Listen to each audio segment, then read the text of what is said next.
soft tofu, savory pork, red chili oil, and just enough heat to make your rice nervous. Yep! Today we are making spicy Mapo Tofu. If your tofu also falls apart under pressure, hit subscribe. This is a support group now. Alright, let's cook. First, the tofu. I'm using firm tofu, about 12 ounces. Cut it dry with paper towels, softly, like building a watercolor painting. Then, cut it into 3/4 inch cubes. Be gentle, because tofu is basically edible jenga. One wrong move, and we have tofu confetti.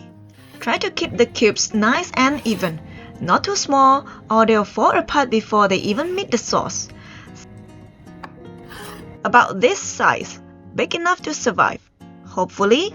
Now, set them aside. They are about to have a very spicy day. Next, let's bring a pot of water to a boil for our tofu baby.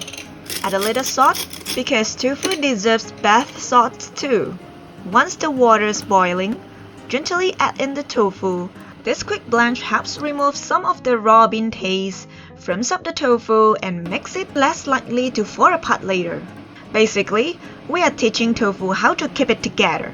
Give it a gentle nudge for about a minute, like turning a sleeping baby. Then, drain it carefully, like lifting that same sleeping baby out of the bath. Set it aside. It deserves a little emotional preparation before the spicy part. Now garlic. No. Now ginger. Chop up about 3 to 4 thin slices. If garlic is your soulmate, go ahead and add some. I'm skipping it today because my black bean sauce already has garlic. One last thing to chop, I will take the wing. Grab 1 or 2 green onions, separate the white from the green. They have different jobs today. Chop them both finely, but keep them apart. The white goes in first for flavor. The green shows up at the end for the photo. Now for the chili. I'm using fresh chili today because I don't have dried chilies, and apparently I woke up choosing violence. If you can't handle too much spice, remove the seeds or just skip it.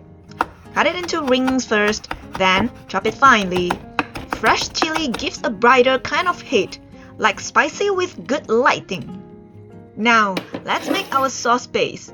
I'm using Yuki Sichuan Doubanjiang. Why this one? Because it literally says Sichuan on the package. For the black bean part, I'm using Lee Kum Kee black bean sauce. Why? Because I don't have fermented black beans. This black bean sauce has been sitting in my fridge since my spicy black bean tofu video. And today, it finally got another job. Add 1 tablespoon of Doubanjiang and 1 teaspoon of black bean sauce to a small bowl. Give it a quick mix. Done. Our little spicy flavor paste is ready to clock in. In another small plate, add some Sichuan peppercorn powder and a little chili flakes. Don't mix it. If you don't like spicy food, skip the flakes. I also bought this Sichuan style chili oil. It says Sichuan on the bottle, so obviously I had to. Now, let's make the slurry. Add some cornstarch and water, then give it a quick mix. Think of it as the sauce's makeup artist. No slurry, no glow.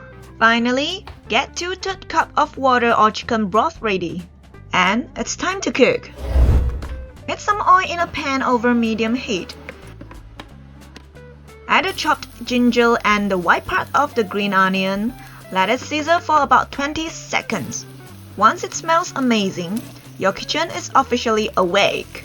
Time for the meat. Toss in the ground meat and add a sprinkle of white pepper.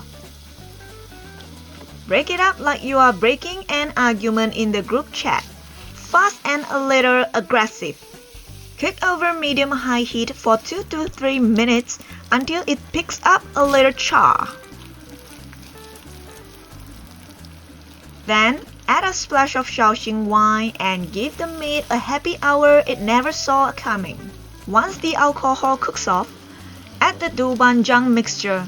Stir fry for about 30 seconds.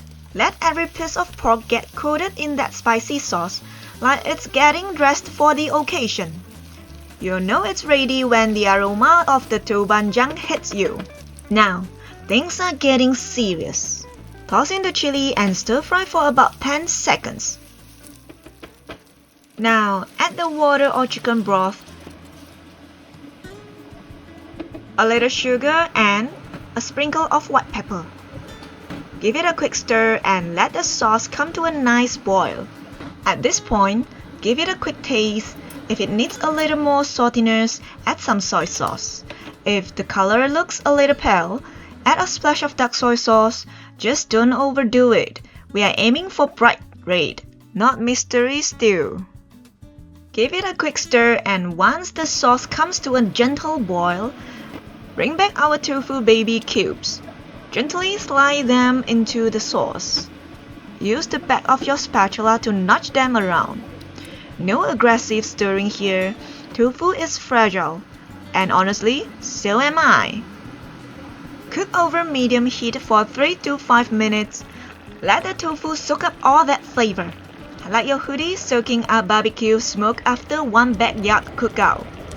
After the tofu has simmered for a few minutes, sprinkle in half of the Sichuan peppercorn powder. Keep stirring gently. We are seasoning the tofu, not interrogating it. Time for the slurry. But before you pour it in, give it a quick stir. Cornstarch loves to settle at the bottom, like it's avoiding responsibility. Now add about half of the slurry first. Gently stir until the sauce starts to thicken. At this stage, the sauce begins to leave the ground meat, so it doesn't all sink to the bottom like unpaid emotional baggage. Give the slurry another quick stir, then add the rest. Keep stirring gently, like wrapping every tofu cube in a tiny spicy blanket. After another minute or so, the sauce should lightly coat every piece of tofu. The meat should cling to the tofu instead of disappearing underneath. That's exactly what we're after. Glossy, saucy, and ready for rice. When the sauce has thickened nicely and every tofu cube is wearing its spicy little blanket, turn off the heat. Add the remaining peppercorn powder, the chili flakes, and drizzle the chili oil on top. Give it a few final stirs. Look at that color. This is the part where the tofu goes from quiet introvert to spicy main character. And we are done. Transfer it to a bowl, scatter the green onion on top, and finish with a teaspoon of chili oil. Because nothing says professional food photographer like extra shine for the gram. And that's it. Spicy, saucy mapo tofu with soft tofu, savory pork, chili oil, and just enough Sichuan peppercorn to make your rice feel important. If you made it this far, hit like and subscribe. And if you've still got tofu waiting in the fridge, check out the tofu video on screen and let's use it before it starts judging us. Now I'm going back to my couch. See you next week. Bye!